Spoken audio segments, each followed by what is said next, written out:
Okay, it is fixed. I'm getting good spark. I'm going to show you good spark right now as soon as I get this thing on here. All right.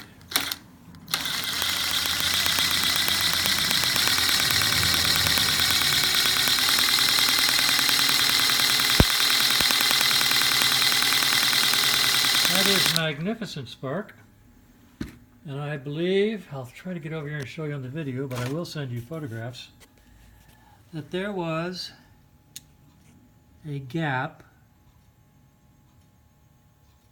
right about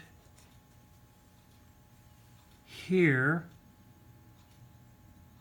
on that new fancy dancy solid state capacitor, and it was touching the points plate just a little bit, and all I did was move it a little bit, and we have clearance now and we have spark.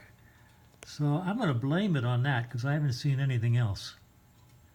And I'm just going to go ahead, fire it up a few more times, and put it back in the bike, do the timing again.